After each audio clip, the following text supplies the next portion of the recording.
Great Saturday morning to one and all. My name is Geoffrey Edwards, and I welcome you to another episode of Futsal868 Corner Talks. As series moderator and president of the Futsal868 Trinidad Tobago, it is with great pleasure that once again we have two shows in one weekend that clearly shows that we are doing something right.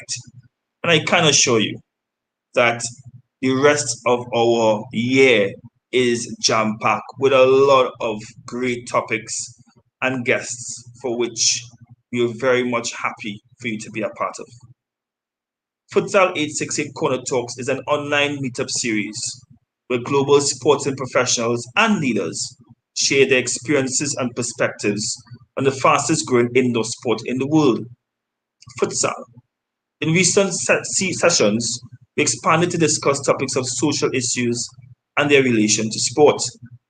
Our main objective is to sensitize and educate sports stakeholders on the sport of futsal and other pressing local and global issues. In today's episode 30, Futsal868 visits England.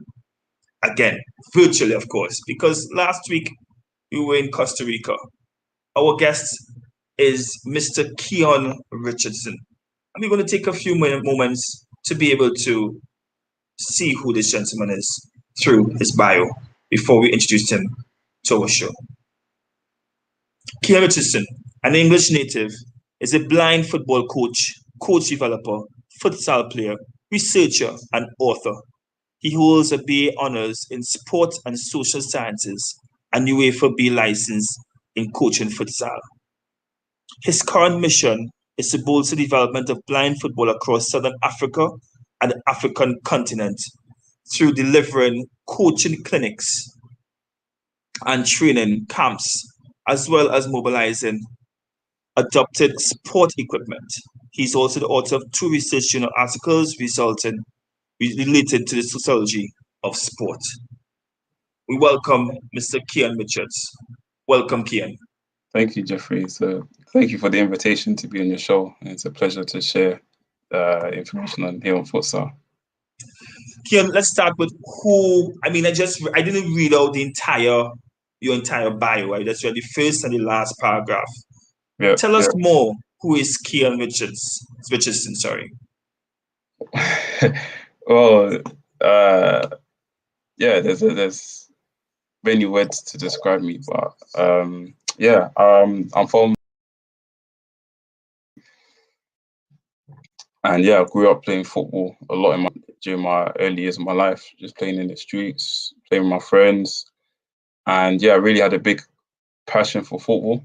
And when I got to around 14 years of age, that's when I sort of started my first coaching course, like a community sport leaders course.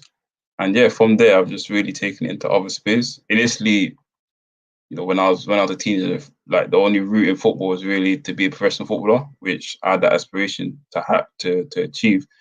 But as I got older, I saw that there's many paths in football. So coaching, administration, refereeing. And I've been fortunate to be involved in refereeing football, in coaching futsal, in terms of studying football from a sociological perspective at university. So I really had a lot of range of experience in football, but I've really now in the stage of my life and my career, I really look to hone in and cultivate my craft in coaching blind football. Tell us a little bit more as regards to why blind football. And blind futsal, I should say as well. So blind football is a derivative game of futsal. So the rules of blind football are based on futsal. So it's the team composition is the same. It's 5 players. You have 1-sided goalkeeper, 1 and 4 outfield players who are totally blind. And for me, when I was in university, when I finished my second year of my undergrad studies, I volunteered at the Blind Football European Championships that was in Hereford in England. And I really saw not only the similarities in terms of futsal, but how amazing of a sport it was. to see people who are totally blind dribbling the ball with so much technical skill and the physical demands that are required. Like, I really enjoyed it a lot, just from an observation perspective. And thereafter, I got involved in coaching the sport locally. And yeah, I think my background in futsal helped a lot, because again, it lends futsal is blind football is based on futsal. So a lot of the tactics, the techniques, the skill using the toe poke to shoot the ball, it all lends itself to blind football. So I felt my background in playing futsal and coaching it was really a huge benefit when I transitioned to blind football. Which part of England are you from? And I noticed in your bio you left out your age. Because there's a lot of accomplishments that you have had in I from looking at you, I think that you may be a young lad. Tell us your background in terms of where you came from, how old you are, and I even heard that you have some Trini linkage. Tell us more to that. Yeah, so I'm 25, turning 26 in December. In terms of where I'm from in England, I'm born in London, raised in Tottenham, and yeah, in terms of my Trinidad links, my mum was born in Trinidad, in the port of Spain, but she grew up a lot she moved to Grenada like shortly after, so she's grown up a lot in Grenada, but of course she was born in Trinidad. That is totally amazing. So you have a lot of Caribbean influence there. Yeah. Are you a Tottenham Hotspurs fan? No, Arsenal. which I keep a secret in when I'm home. Yeah, Tottenham fans aren't they're a bit aggressive when it comes to football, especially when they lose. So cool. And tell us, as regards to growing up, how was futsal a part of your development as a player? And I want to be very mindful of the word futsal and development, because really and truly we want to be able to see futsal stand alone, futsal as a sport stand alone, and not just piggyback on the curtails of football. So tell us, as regards to your path as a young lad in England, in London, playing the sport of futsal, and how was it meshed with football, if at all? Yeah, so my introduction to futsal was generally a lot later in my life and my career.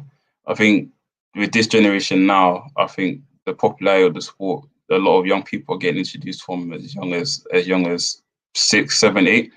Whereas I was only really introduced to it when I was around 16, 17, when I was sort of at college age, because futsal wasn't really that's you're talking about nearly 10 years ago now. So futsal wasn't really a big sport. So generally, as I said, I used to play football in the streets with my friends, and I used to play for some club teams when I was around a teenager. But when I started my coaching courses, I was interested in doing a lot of different coaching courses, and one of the ones that happened to come up at the time was futsal. So there was a beginner's course to futsal that was run by the FA when I was around 16, 17. So I signed up for the course. And I didn't know anything about futsal. So I just searched it, looked at the videos on the FA website, and I saw it was quite interesting. It was quite fast paced, a lot of touch on the ball. So I went to the course. I was a bit hesitant about doing it because I'd never heard about it and I didn't really know much about it. So in the end, I went on the course and I just enjoyed it. And I felt the background I had in terms of playing in the street, playing in tight spaces, playing with my friends that are older than me, younger than me, bigger than me.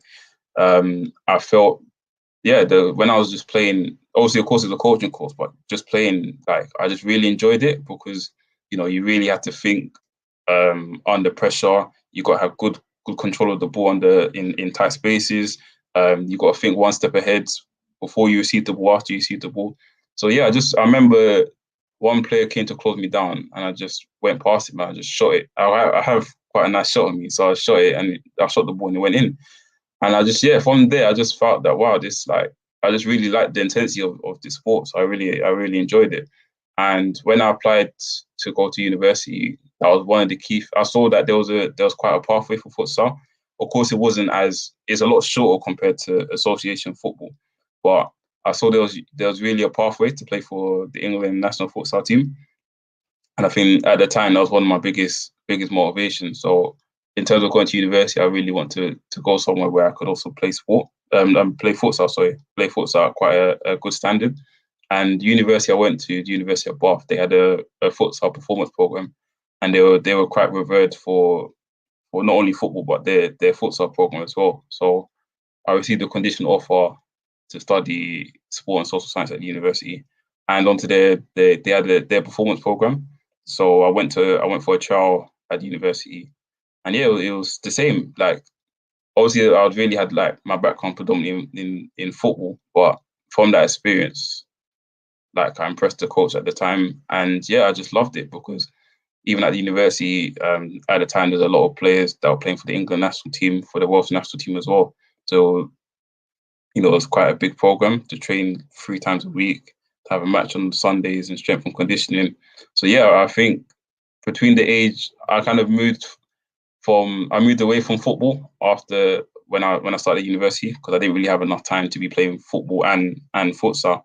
And again, my big motivation at the time was to play for the England national team. So at that point, I kind of decided that I'm just going to specialize in playing futsal, and I still am. I haven't really played 11-a-side that much since I transitioned to futsal, because when I was sometimes going to play football, I just found it wasn't the same after I came to futsal, because there's just so much like obviously anaerobically there's a lot of differences, but I just found with football there was just so much running to do. There was more running than actually touching the ball. Touching the ball. It was like doing athletics. It was just you're running, and then by the time you run off to the ball, stuff like that, like it wasn't really the same. Whereas futsal, you're touching the ball every few seconds. You haven't really got the issue about substitutions, because you go to games sometimes you won't play or play the last 10 minutes, whereas futsal you're playing every 2 minutes. There's rolling subs, so there's no limitation. So I didn't really intermess the two, because I just found there were a lot more benefits for me personally in futsal than in football. And how did the dream of you making the England's national team pan out? Yeah, unfortunately, I didn't really get there, and with what the situation is now, I don't think there is a chance, because the England team's been scrapped by the FA. But yeah, I think it got to a point where I just made a decision in terms of, do I really want to continue putting this much effort and sacrifice into it? Because as much as it is a big dream and a big accomplishment, again, there are a lot of trade-offs, because there is futsal still amateur sport in England. So the England players aren't paid for when they represent the country. They have to take off, annual leave from their job to go to training camps and go to matches. So, and of course, you still have to follow, but yet you still have to be expected to train as a professional athlete. So for me, I kind of felt that it wasn't really a good trade-off for me personally, because I felt that it was just a bit too much to sort of sacrifice, on top of the other interests that I had. So yeah, but at the same time, I felt, playing with England players, in training and in matches, that was still a big accomplishment for me, and I learned a lot from them in terms of their habits, their ways of training, the things they do. So, people will say, it's not really a big. I wouldn't really say it was the end of the world for me to not reach that level, because I've been in and around those sort of players, and I've played at the St George's Park, where the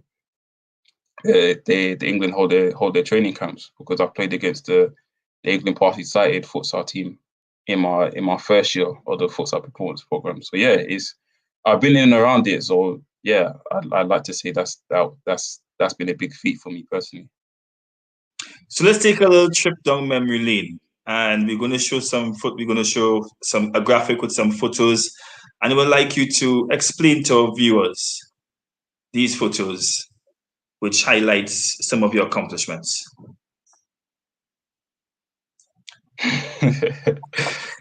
Yeah, wow. Yeah, in terms of the top right, that was when I was captain in my final year of university.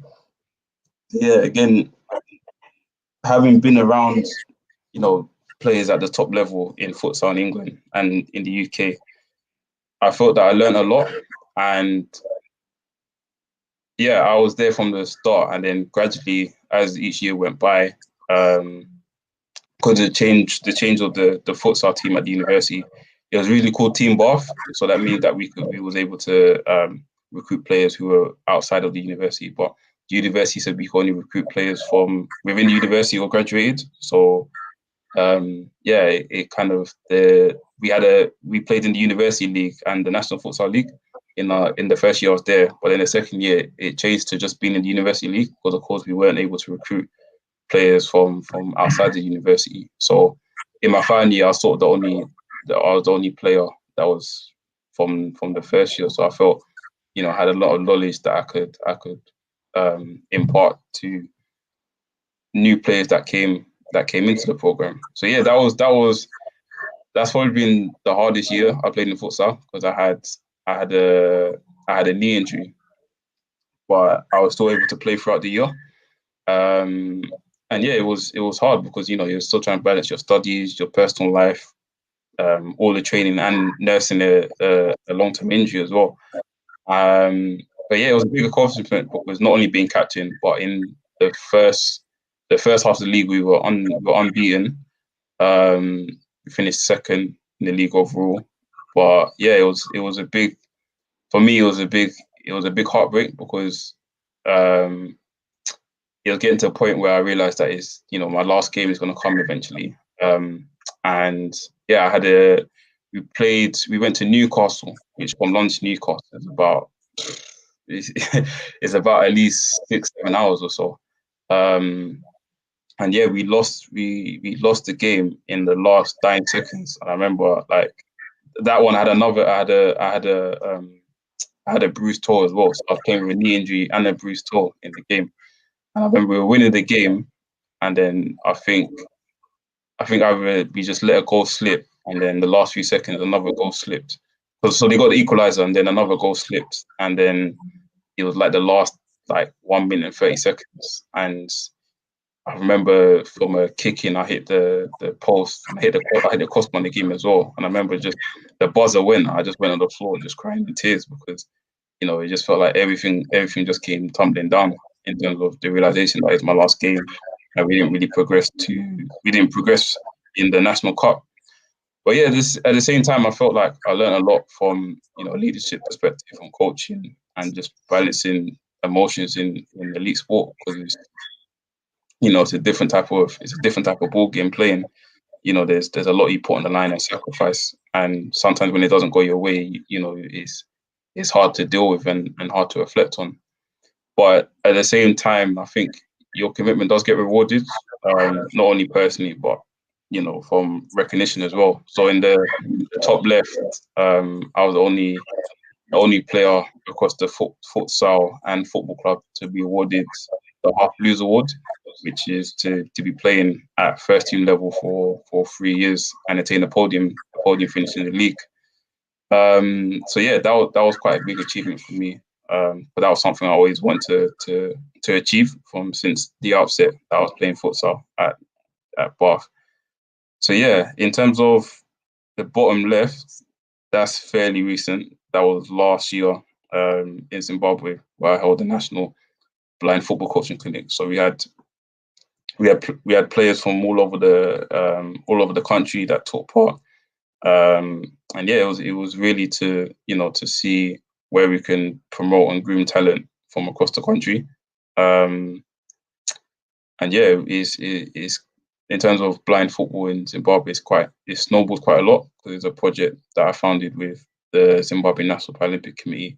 So again, like I said, in terms of what you learn from your playing experience, I sort of carried on with my coaching courses, my coaching qualifications, and I tried to apply it in another context in terms of Zimbabwe. So all the stuff I learned from futsal and coaching blind football, I thought I had the skill set to do it independently and partner with people. So yeah, it's been quite a success because now we've established the sport in educational institutions and communities across all 10 provinces of the country. And the bottom right is from my final year at university. So I won the Bath Awards, which is to really reflect on your personal development and the skills you acquire through volunteering and work experience. So yeah. That is amazing. Totally amazing stuff. And just had 25 years. And the last question for this segment, well, second to last question for this segment is, tell us your experience in doing the UEFA B license. Yeah, the UEFA B license was it was it was quite a journey. I got accepted onto it around August 2018 or July, the summer of 2018, and I only finished the awards, I'd say September last month. So yeah, it took around 2 years to accomplish, but it's been quite challenging because it's very different to like just the level 1 and level 2 of futsal and just coaching courses in general. Because generally with a lot of coaching courses below the UEFA ranking is generally, you attend certain days, then you get assessed in person and you pass, that's it. Whereas with UEFA B, a lot of it was a lot of self-learning. A lot of it was we had to go St. George's Park in Birmingham, near to Leicester. So it takes quite a while to get there. And especially from it's in Burton. So it's very, like, even when you get to Burton, it's very far. Go from Burton to St. George's Park. I had to get a taxi, which is about like 30 minutes to St. George's Park. So it was like one Saturday a month between September to April. So there was different topics. So some was goalkeeping, some was we had some talks from the England futsal head coach. We got to observe some of his training. So yeah, it was really looking at a lot of stuff like periodization or training, like looking at how you break down like complex systems, like playing 3-1, playing 4-0. Like, how do you break that down into doing like 2v2, 1v1, what are the key principles? And yeah, it was really looking at, you had to be, for the UEFA B, you had to be coaching at a club. So you have to have your own club and you have to develop your own project from there. So you have to develop your own playing system, how you want your players to play, and you have to review. You have to do like a review of the whole season. And yeah, it was quite challenging because you're balancing that on top of like working, your personal relationships, all other aspects you have to consider. So it was quite, and again, there's no real time frame as to when you finish. Like, there were some people who like myself included, I took 2 years. There was someone like you had to showcase your practice. So you had to invite the tutors to come to your training session. So they just have an observation of you, give you feedback. And there's also other coaches on the course. So there were like 1 or 2 coaches from the previous season and the season before that. So you're talking about 2 seasons ago that were still looking to finish the course. So it becomes quite difficult because a lot of the ownership is on you in terms of UEFA B. So it's about your time finishing the course because there isn't really a strict deadline per se.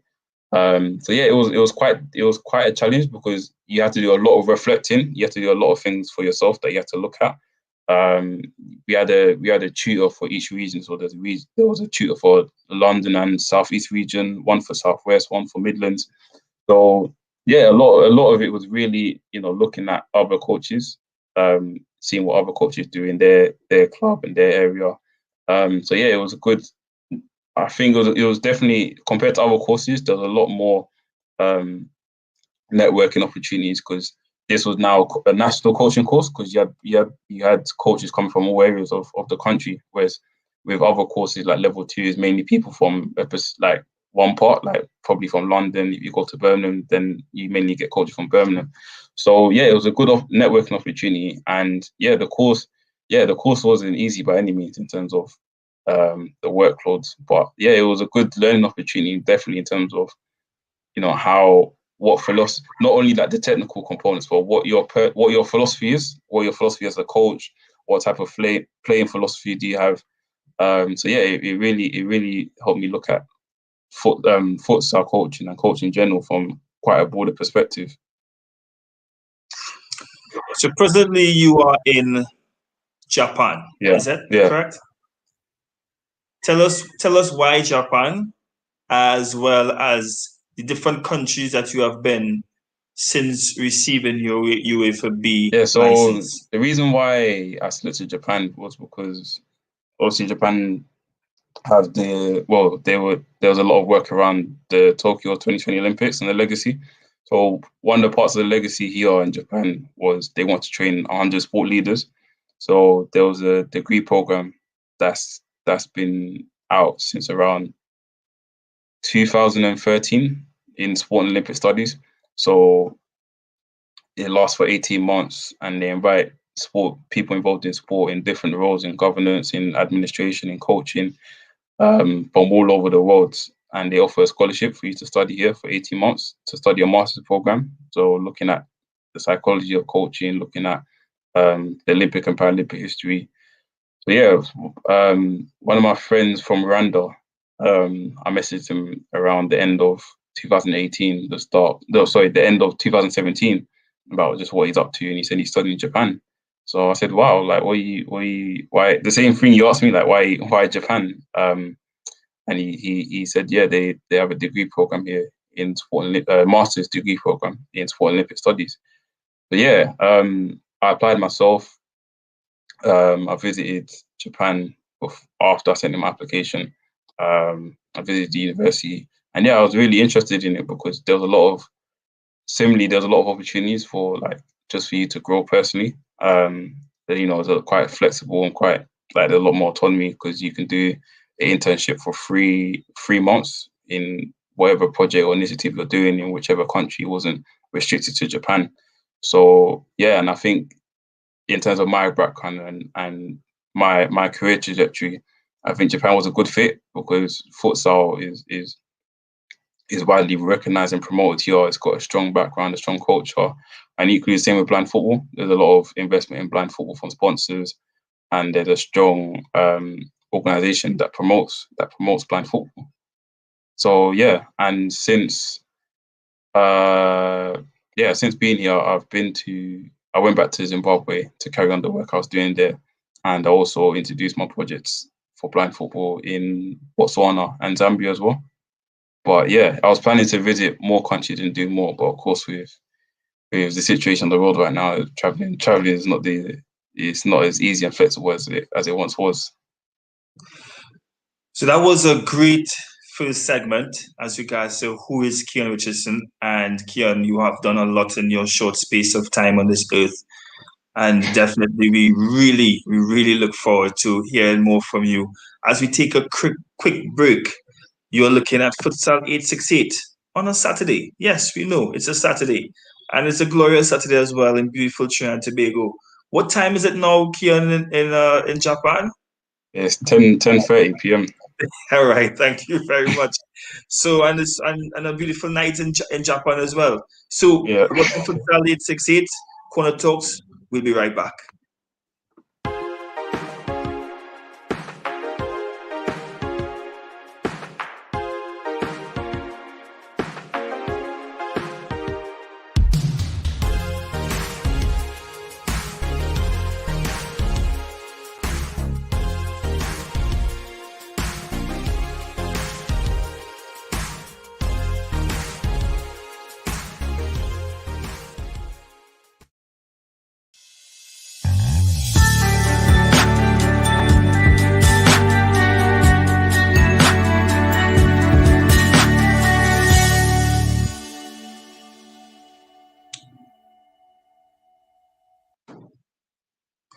And we're back with Keon Richardson. He has some Trini blood in him. as we found out earlier in the first segment, when he introduced himself and the great amount of work that he has done to date in that short space of 25 years. It is with great honor that we continue this program speaking to Keon, who is presently in Japan doing his studies. And we definitely hope that he continues to do great things. So, Keon, let's jump straight into it. You in the first segment you mentioned as regards to England and the situation in England when it comes to the FA removing funding. Yeah. What are your thoughts as regards to that situation? Have you been in contact with some of the players who may have been affected, coaches who may have been affected? What are your thoughts as regards to the whole landscape of futsal with this removal of funding and also support from the FA, the governing body of all things football and its variants, including beach soccer and futsal, in England? Yeah, it is. Yeah, it is quite a tragedy to say because futsal was growing quite a lot in England, especially at grassroots. There was a lot more promotion of the sport at grassroots level. A lot of county football associations were introducing futsal leagues. So, and again, because there was that pathway to represent England, a lot of young people, just like myself at the time, were quite inspired to reach that level. But just to strip it like that, it's put a lot of people in disarray in terms of where they go because not everyone, as I mentioned, not like myself. Some people really have their identity and their roots in futsal. Some have gone to futsal and not turned back. They don't want to play football. They're not interested in playing. There's loads of opportunities in England to play semi-professional, but some players would rather say, I'd rather not be paid, play at the highest level, but still have amateur settings and still want to reach for that climate, reach for that top. So yeah, it's a big shame. I've been in contact with a few coaches and just like myself, I think a lot of people see like it is a big shock, but a lot of us, like including myself, kind of saw it as inevitable because futsal in England has always been seen as a development tool for football. It's never really been seen as a standalone sport. And when you have a football association governing sport, governing futsal, is only going to go as far as the people in charge want it to go. So a lot of the priority was based on football. Even if you look at funding, the funding streams for football compared to futsal are miles apart. So, the settings futsal was in before COVID. A lot of the FA is saying, they had to cut budgets because of COVID and everything else. But generally, we could see that futsal wasn't really from a structural perspective, it wasn't really in the best position because a lot.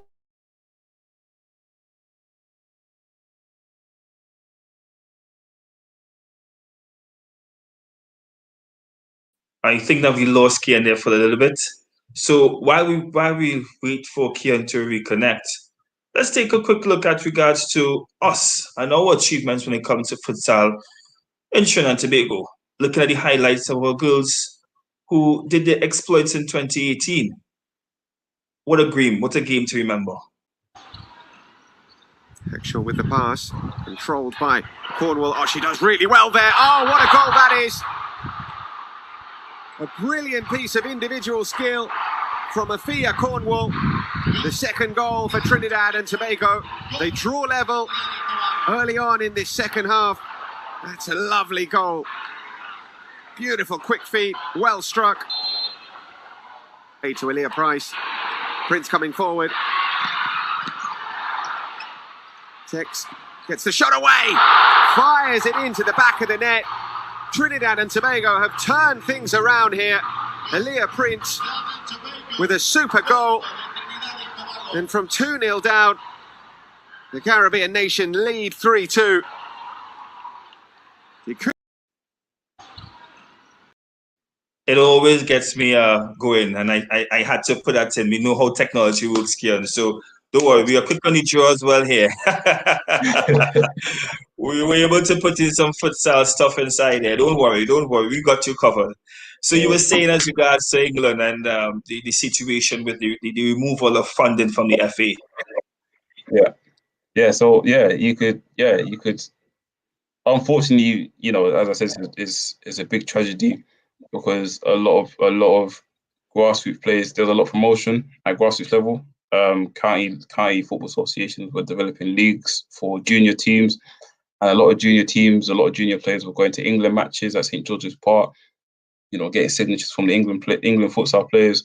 So there was a really movement of a futsal community that was generating, and a lot of players, were like grassroots players generally had their heart set on reaching that level, reaching the England national futsal team. You even see, generally in England, you see a lot of players, a lot of grassroots players. They print Harry Kane or Raheem Sterling on the back of their shirts, whereas you could see amongst the futsal community, a lot of players, a lot of young players were getting the England national team players printed on the back of their shirt as their role model. So to really see it be stripped down was quite a big shame. But I think just speaking to coaches and just from my observations and my experience in futsal, it was sort of inevitable. The FA have blamed COVID as the reason why they've had to cut futsal on the budget, but you could see it just from the administration and the governance perspective, that it was sort of heading that way because futsal in England has never really been seen as a standalone sport. It's always been a development tool for futsal. So football's always overrode futsal in terms of development. I'm hearing you saying that as you used the word inevitable twice. Yeah. And we see that the FA has used COVID as an excuse. Like I Yeah. think many individuals, many businesses have done in the past, and this is just my humble opinion. But then you have heard the outcry by many news outlets, including BBC, where the voices of persons like Doug Reid have spoken out harshly against the FA's move.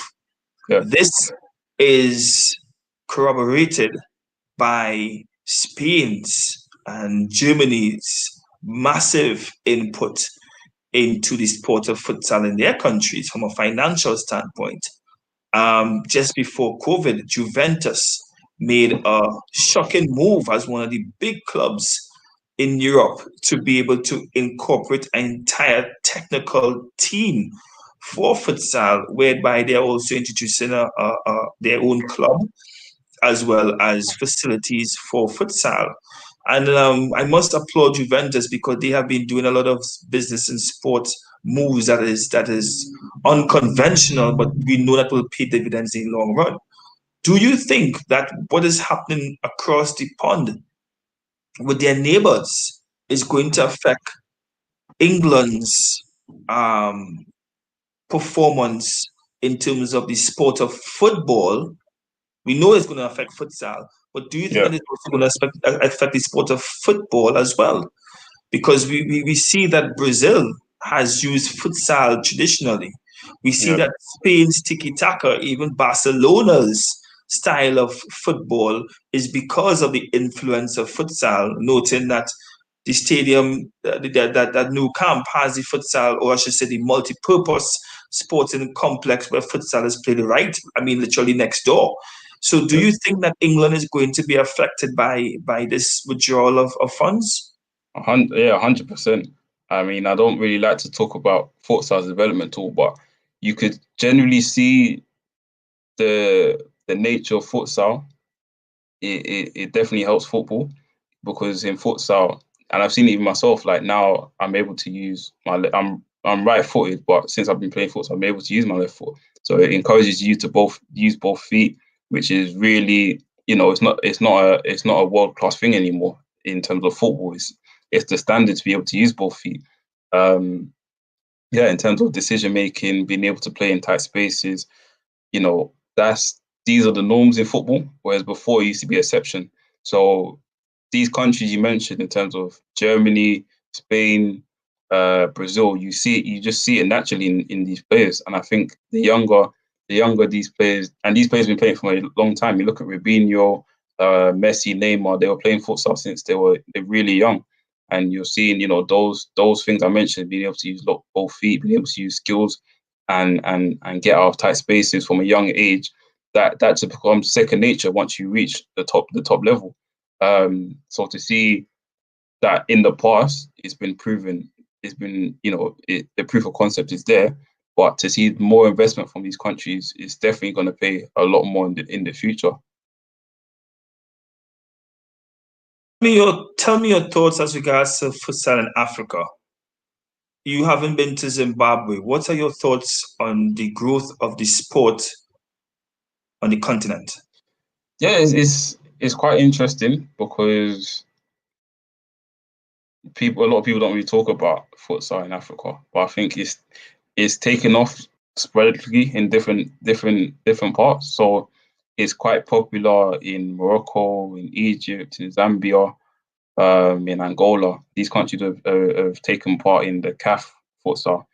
And yeah, I think someone previously mentioned it on your podcast, but yeah, I think the nature of futsal, it just lends itself to players from Africa because, when you go, like, especially when I've been to Zambia quite a number of times, and even in Zambia, like in a lot of communities and settlement areas, you just see kids playing with a plastic ball that they've made themselves, and it's the same as the futsal ball. It's completely weighted. It's a lot smaller, so the way you control the ball, the way you stop it with the sole of your foot, it just lends itself. But of course, you're just playing on on dust pitches. But I think it's grown a lot, especially in Zambia, because Zambia's investing in a lot of like five-a-side pitches, and futsal complexes as well. When I first went to Zambia 2016, there was only one futsal complex, and I went this year, and there's like, I can't even count how many there are. There's so many because they're just building more and more futsal complexes to play futsal. There's a futsal league that's promoted and developed by the Football Association of Zambia. So yeah, it's really taken off, and I think again, a lot of kids enjoy it because it's not really different to the informal ways they practice football in their local area. So let's speak to futsal in Japan. Seeing that Japan and then Paris in terms of the World Games and international games being held there, and they're moving away to the what we may call the urban style of play. Yeah. Futsal was introduced into the Olympic movement. It was introduced in the Olympic movement in Argentina in 2018 for the Youth Games. Do you think that we'll see similar things happening for Japan or Paris? Or what is happening in Japan right now when it comes to the sport of futsal? Yeah, in Japan, as I mentioned at the start, it's very popular here. Similar to Zambia, there's a lot of futsal arenas where people play futsal, indoor and outdoor. So yeah, it's really a lot of schools have like indoor areas that allow futsal to be played, and I think there's just a general culture of playing like smaller formats of the game. So yeah, futsal is quite popular here. The league structure is really strong here. You've got the J League, which is professional, and then all the way down going towards grassroots, there's quite a number of strong futsal leagues. So I play for a team here in Japan in Ibaraki Prefecture, and we play in the Ibaraki Prefecture League. And even just the standard here is really good, not only in terms of the players, but the quality of futsal facilities. Like they're measured to international futsal standard rules, and even just the state. You have like seats where people can watch and spectate, and stands, and that's just at what you want to say at regional, provincial level. So it's got quite a strong background here, which is quite similar in a lot of Asian countries like China as well. It's got quite a strong futsal development. So I think in Asia is really taken off, and I think Japan and China, amongst some other nations in Asia, are kind of spearheading futsal here. In terms of it reaching the Olympics, I think it's always struggled, and I think people have always wanted futsal to be part of the Olympic Games. But yeah, I think generally, because, as I mentioned, because a lot of countries like England and a lot of other countries, futsal comes under it comes under the governing body. It comes under the Football Association of that respective country. It doesn't really reach as far as it should do. So, to justify futsal as a proposal in the Olympic Games can be difficult, because I think with the Olympic and Paralympic Games, they're really looking at sustainability and growth and promotion of the sport, and to see that it's played worldwide at quite a standard. And I think in the next 10 years, like, we can definitely see it part of the Olympic Games, definitely. As regards to futsal post-COVID, Yeah. what do you think will happen futsal post-COVID? That's one. And two, given the fact that you are now exposed to the Asian continent, Yeah. would you continue your work in Africa, or would you split your time between Asia, between the both continents? Yeah, I think in terms of futsal post-COVID, I mean, I'd like to keep optimistic about things and life in general, but I think futsal, well, it's being hit quite hard now, especially again because a lot of like futsal is often under football associations, which means, just like in England, if turbulent times come such as this, then futsal is always going to be hit the hardest. So generally, I think if a lot of countries move away from having their own futsal association like yourselves, but of course be affiliated to the football association, I think you'll see a lot more growth. But yeah, I think futsal is going to take. I think it varies across different countries and different continents. Like in England, for example, it's going to take a long time to get back to where it was and beyond. But I think, just like you mentioned, in Spain, in Germany, we've seen, even COVID and post-COVID it's growing quite a lot. Even France as well. Like, France are invested a lot in terms of futsal facilities, developing academies. So I think it's still going to continue to grow, but I think it's going to grow in patches. In some countries, it's going to be really high. In some countries, it's going to be quite stagnant. In some countries, it might just crumble. And in terms of where I go in terms of working in Asia and Africa, I think my work's going to be more aligned in terms of Africa, because I think obviously I live in the UK, but yeah, just geographically it's quite hard to move from Europe to Asia and vice versa. But yeah, I think in terms of the work I do, I think I see that there's quite an impact and quite a demand in Africa. So I think generally I'm going to be moving a lot, or carry on working with the projects and initiatives I'm doing in Africa.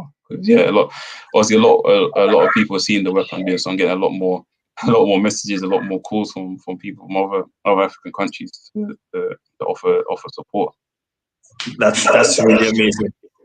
Let's speak to one of your papers that you have written in Soccer and Society, published in volume 21 of this year.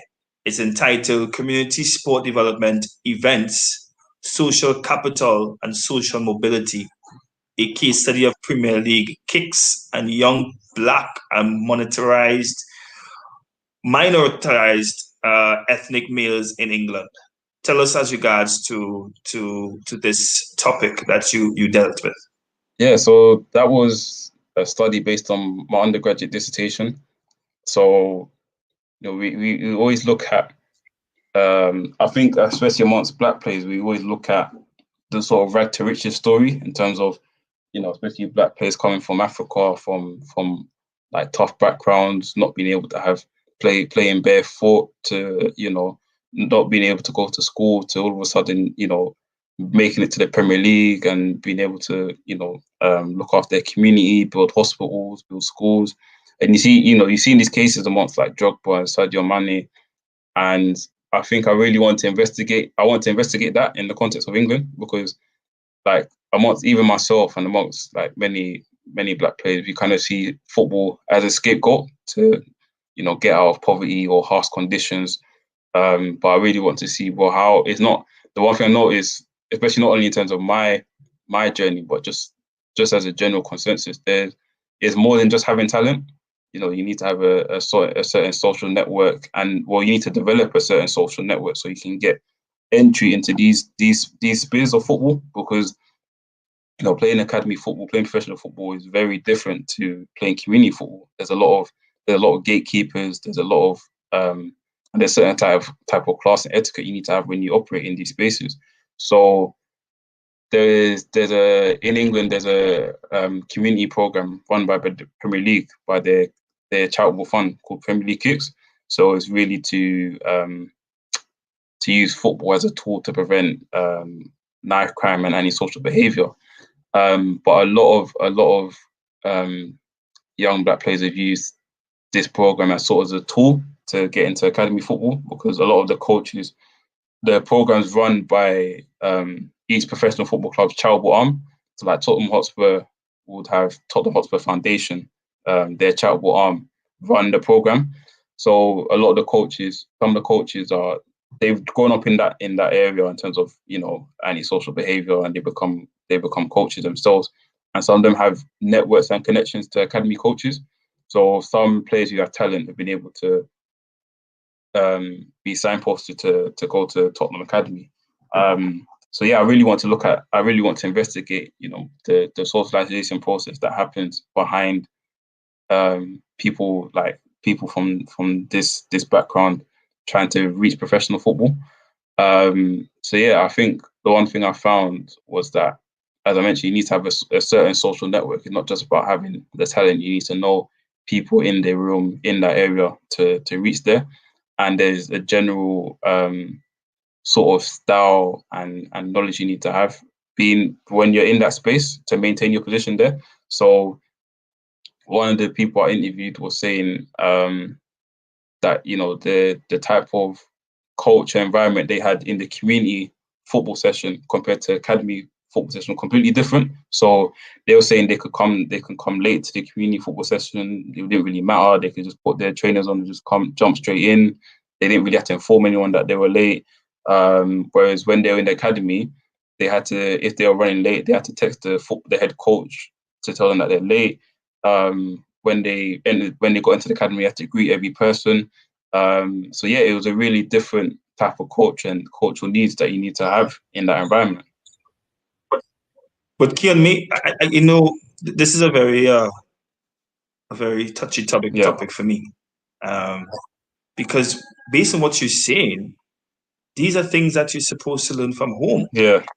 These are things that you that is instilled from you as a child. You walking down the road, you tell somebody good morning, good evening. Now I understand the first world culture. I understand the big city culture.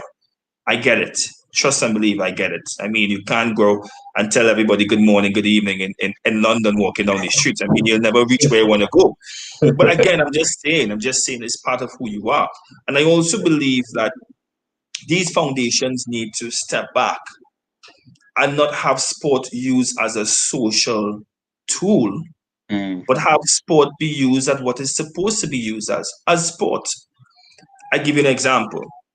So for us at Futsal868, we will be working with certain NGOs and agencies to have sport be used for social change. However, we also told the NGOs and organizations that we do not want futsal, or even our organization Futsal868, to be seen as a political tool. Thus, we are not here to be able to be used for social change, but if social change comes as a result of the installation of a proper executed sustainable program, then so be it. And this comes about from a simple lifetime experiment, which is my father, who has been a PE teacher for over 35 years.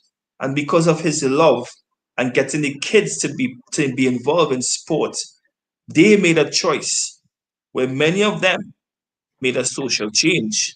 And some, as all things, slipped through the cracks.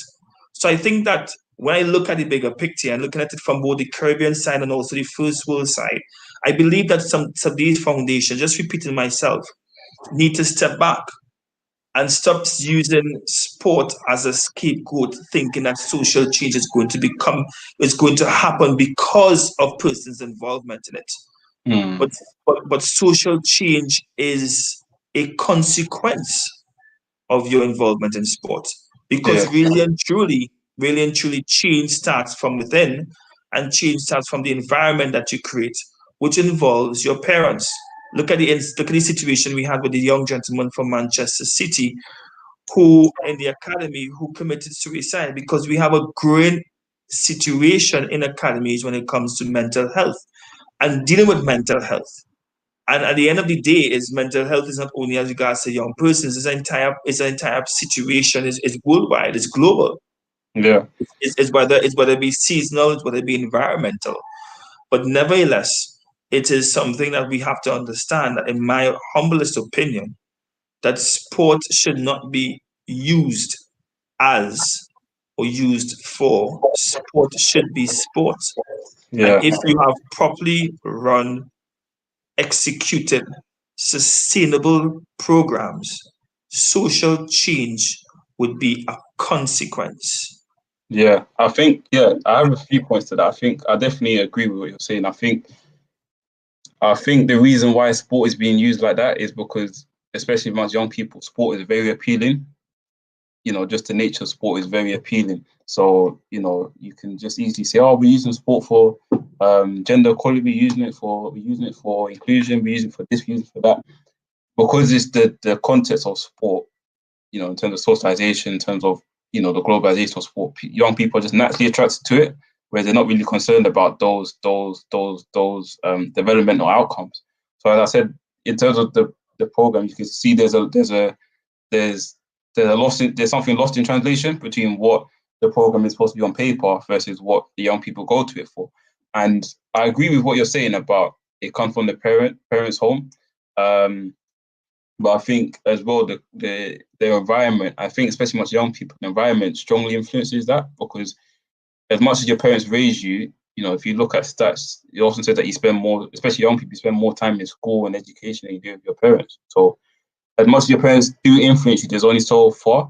And I think it's a good thing you mentioned about the difference between, the Caribbean and England, because I think in the Caribbean and in Africa, there is generally, not only just in parental homes, there's generally consensus about greeting people, just about your manner. Like even when I went to Zambia for the first time, it was just weird. Like people used to greet me, like they'll greet me in the native language. They'll say "Moka Bonjour," which means good morning. I used to look around like he's talking to me, like, because in London's changed so much with just urbanization and the amount of people that's grown. Like, when you get on the train, like people will bump past you like it's a football match, and no one will say sorry. People just carry on going with your journey. So I think we just lost that culture of greeting people and being open with people. And I remember, just like you're saying, just as a social experiment, when I came, so that became like part of my habitus when I was in Zambia. Like in the morning, I used to greet people on the side of the road, the old people that used to walk past me. And tried it when I went home in London, and it was just weird. Like people just found it weird. Some people, like, you say good morning to them, they'll just be like, "Oh, good morning," and they don't. It's not expected. It's not really a social norm. And yeah, I think the norms we have, they translate into sport, but you can also sort of craft and cultivate them in sport. I think what you said about social change comes from the events in sport is really important, and that's what I found through my study. It's not sport is just going to magically change people in society, and that's the danger. Politicians and NGOs are falling into. We just say, just drop sport here and that's it. What type of sport? Because it's not all sports. You can't say golf, for example, is going to ignite social change and bring inequality, because the individual sport, there's a lot of money and capital you need to have and membership to get into golf. So I think, we really need to have a critical discourse about how we use sport, how we talk about sport. I think the danger is when we talk about these developmental outcomes, it can go, it's a double-edged sword. It can go both ways. Sport can achieve these things, but it can also discriminate as well. So I think from what I've seen from my experience and just studying, I think it really depends on who's behind sport in the roles we're talking about in terms of coaches, people who are presidents, and yeah, what process happened in sport, because I think we often see sport as like this heaven where everything's positive and everything's flowing, but we have to remember people are being educated in sport, whether it's for 30 minutes or 1 hour and a half. You know, that is a form of education that's happening, because you're interacting with people, you're learning from others. So, you know, we have to look at how, like you said, what are the mechanisms in that process, and how robust is the program. It's not just about saying, oh, here's football, it's going to change your life. Because let me ask this question. By chance, you have another device by you there in terms of, okay, cool. Let me ask this question in terms of, do you think that there is a gap? Because I heard you use the word gatekeepers. Yes. In terms of academies. So do you think that there's a gap between the community, persons living in the boroughs, persons living in high-rise buildings, persons living in highly urbanized areas, that is known to have a lot of crime? Do you think that there is a gap when it comes to sport participation, sport involvement, accessibility to facilities to play sport, and this includes more so recreational sport, to academies, which will be found just a stone throw away down the road? Do you think that there's a gap there? 100%, because a lot of people from the area you mentioned are struggling just to participate in recreational sport, because there's fees to use certain facilities, and yeah, just the times and settings where these recreational facility activities happen in academy sport, it just further compounds, because the training ground is miles away, is in a remote location. So like even Tottenham Hotspur, for example, their academy. The one thing I realized with academy football is that the academy facilities aren't always where the stadium is based. So like Tottenham, for example, is based in Tottenham, where their academy is based in Enfield, and a very remote part of Enfield. Like you have to, when I've been there, I've always had to get like a taxi, because there's only so far you can go in terms of walking there, because it's like close to a farm. So that not only don't you have the social networks to get in there, but you also need the economic capital, because you're talking about transport to get to these venues and these facilities. And that's something that's emerged from the study as well, because one of the players, he's talked about having the social networks, but he's largely attested to his parents, because his parents drove him to training, his parents paid for him to go to trials in Nottingham. So, and you see that a lot from a lot of players who make it from these areas. They often talk about how their parents supported them a lot financially in terms of driving them to training, giving up their Sundays. The sacrifices that is made, yeah.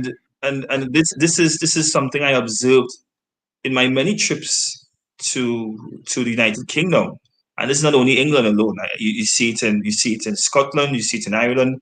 This is known, because at the end of the day, there's a big disparity, there's a big gap between accessibility to facilities, economic accessibility.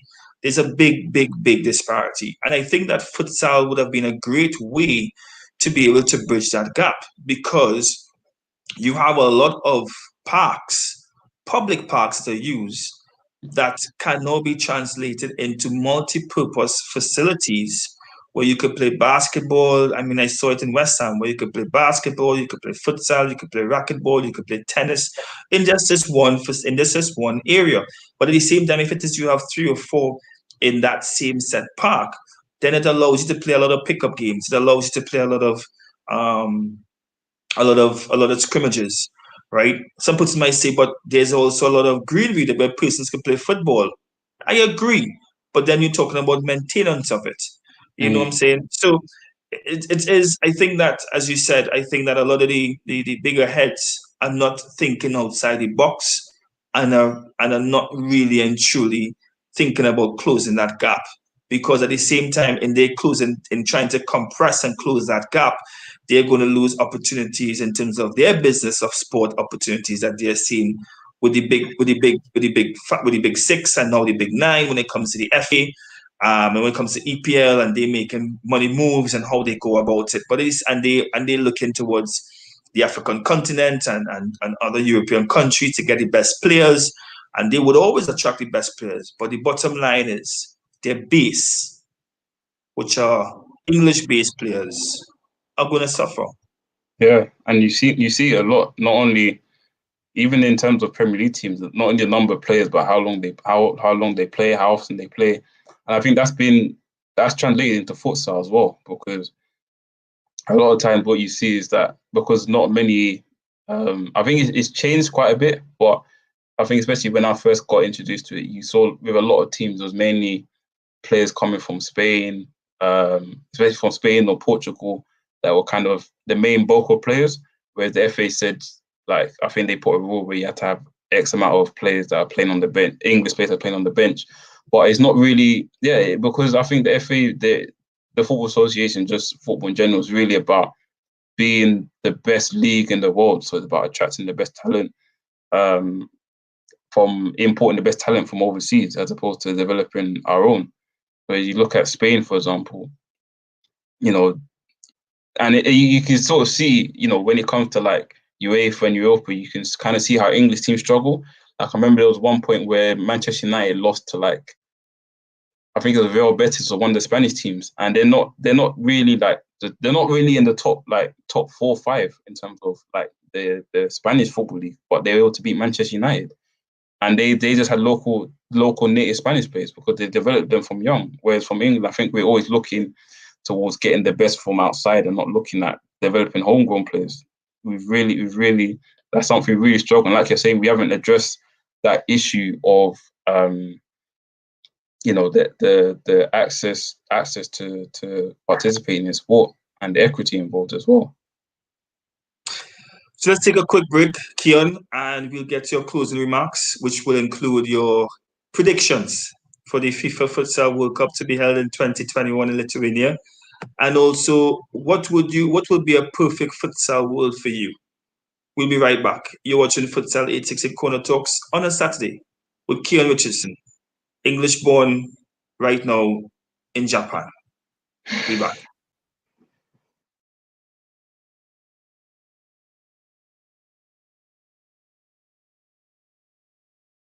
Hello coaches, good afternoon. I'm Sergio Gargelli, Futsal Solution Instructor. I will be one of your instructors in the next Futsal 868 course. I'm ready to start. See you soon next weekend.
So for those who just want to know, that is our Futsal 868 online certified coaching education series that we are doing in association with Futsal Solutions out of Italy and Spain.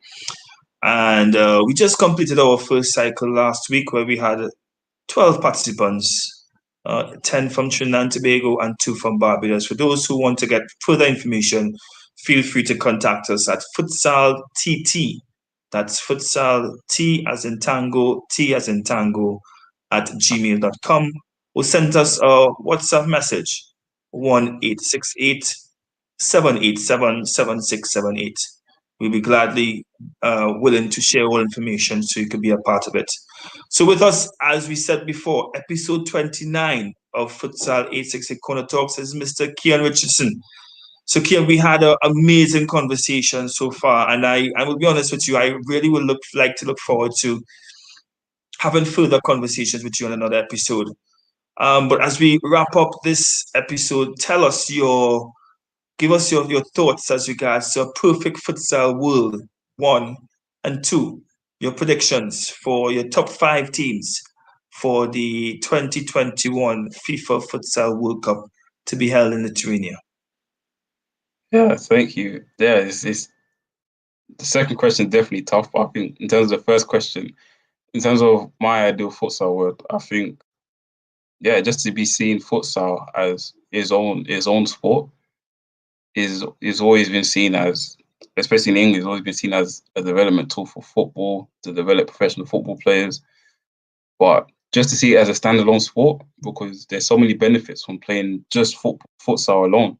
So I think just to see it as its own right, it's developed by its own futsal association, I think will take the sport really far. And yeah, just to see young people interested and invested in futsal, because it is, yes, it can develop and promote football players and accelerate them a lot. But I feel futsal, again, there's, you can have your own path in it from a playing perspective, from coaching. As I said, there's many variants of futsal. So you can even go into the disability format that I've gone to myself in terms of partially sighted futsal, deaf futsal, blind football. So I think just to see more young people involved in futsal, in terms of playing and coaching, would be really fantastic. And yeah, as I mentioned, to see mass participation. And I think, because I've seen it before, I've experienced it, especially here in Japan, just to see futsal.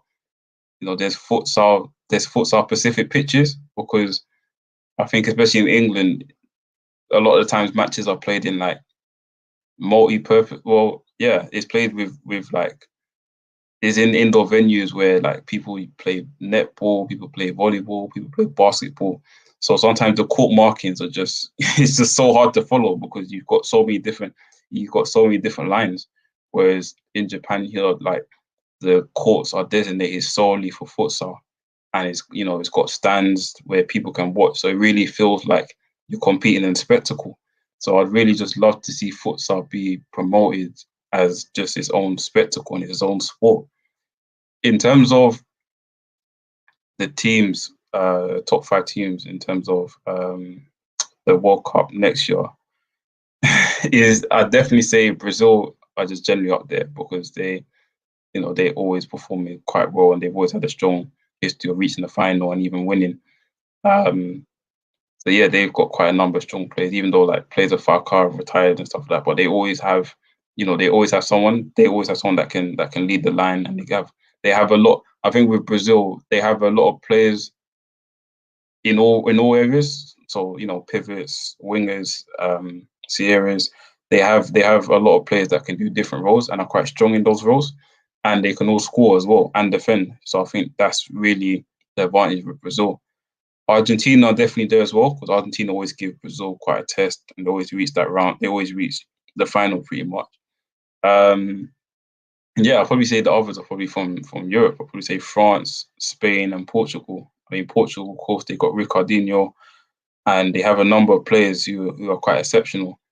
Spain as well. We know Spain and Brazil and Uruguay kind of have their origins. Futsals originated from there. So Spain always have a generation of players who are top class that play futsal. And I think France are really emerging as one of the top nations in the world, because they've invested quite a lot in futsal, and I think they're really a blueprint for England, because they've used quite a lot of players that come from urban areas. They've invested a lot in futsal in urban arenas to promote the sport, and I think that's paid dividends like in the past few years, because you see a lot of the players now, it's just natural. They just look organic. They just look like organic futsal players. So I think they've performed quite well. And I think definitely for next year, I think they can go quite far. So yeah. So let's recap that. Is Brazil, France, Spain, and Portugal, Argentina. and Argentina. Yeah. That's 5. That's very interesting because you didn't even call Iran. Yeah, I forgot about Iran actually. Iran, yeah, they're quite strong, but I think in terms, because you have to remember, like with the World Cup, you're playing a low number of games in amount of days, and I feel Iran have got strong players, but I feel in terms of the depth and consistency to perform at the top level each game, I think Iran will definitely be up there, but in the top five for me personally, I feel they don't really have the depth to really perform that consistently from the start to finish.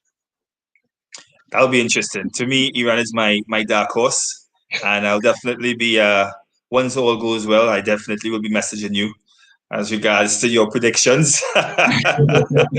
It's something that we'll be doing on the show consistently for the rest of the year and in 2021 in terms of the predictions, and look out for our predictor in 2021 when it comes to the FIFA Futsal World Cup. And we definitely look forward to having Keon speak more to it in upcoming months. So, Keon Richardson, thank you very much for being a part of episode 29. It's all about you when it comes to Futsal868 Corner Talks. You are a sight for sore eyes when it comes to seeing a young person's development. As one of our commentators said, amazing job, amazing work when it comes to your work in futsal, and we wish God's richest blessings to you and your family during this difficult time. Safety to you in Japan, and all of your continued success according to God's plan in your life. So, Keon, are there any closing words from you? Yeah, I'd like to, extend my thanks to you, Jeffrey, in terms of your invitation on your show. And yeah, equally as well, thank you for your comments and kind words. And I equally wish you the best in terms of your promotion of futsal in Trinidad and all the great work you're doing in terms of collaborating with people, getting people from across the world to share their experience. And yeah, I wish all the best to you and your family.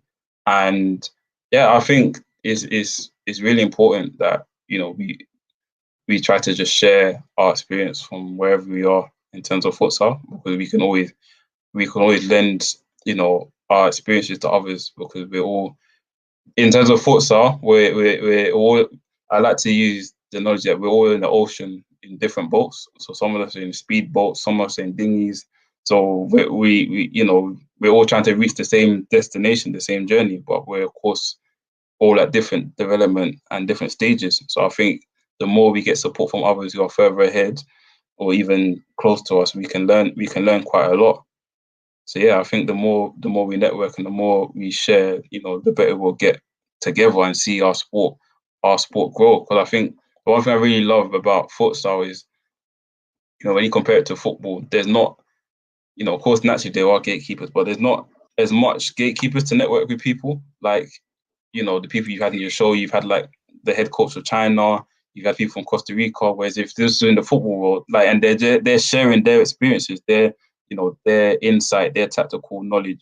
Whereas, to have this in terms of football, it would never happen, because, there's so much money on the line in terms of winning the World Cup and stuff like that. So I think, we should really promote that and really use that to our advantage to network with people and see, how we can mutually benefit and promote the sport, because we're all trying to promote the sport in our corners. And I think the more we do that, the more we'll see futsal as a whole grow and bolster the case for it to be an Olympic sport. That is well said, because that is totally the narrative that I have gotten from everyone that we have spoken to. So again, on behalf of the Futsal Association of Trinidad Tobago, Keon, thank you very much, and enjoy the rest of your evening. I know that is probably minutes to 11 by now, so do have a good one.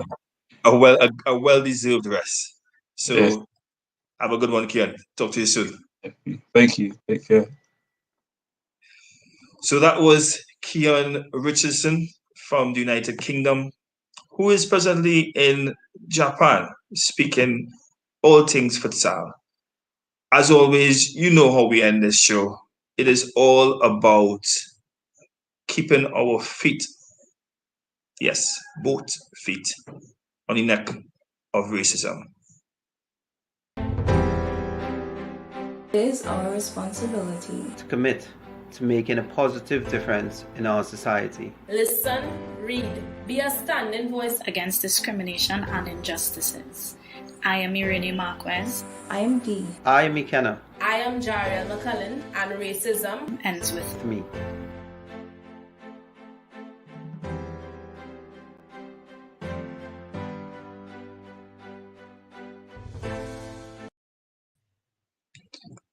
As always, racism does end with me. And we hope that with everything that is happening globally, that we do not in any way put ourselves before anyone else. We are all God's people, and we pray that you will continue to understand and respect that. Join us tomorrow as we speak to sport and financial management, where we have on this show the CEO of RBC Financials Caribbean Limited, as well as the former chairman of the Jamaica Stock Exchange, who will lend their educational voices to how national governing bodies, national sporting organizations can be able to weather through this difficult storm that is COVID-19 and beyond. Thank you very much. It has been a pleasure. Do have a great Saturday afternoon, wherever you all are, and be safe. Signing out, Futsal868 Corner Talks, your host, Geoffrey Edwards. Have a good day, all.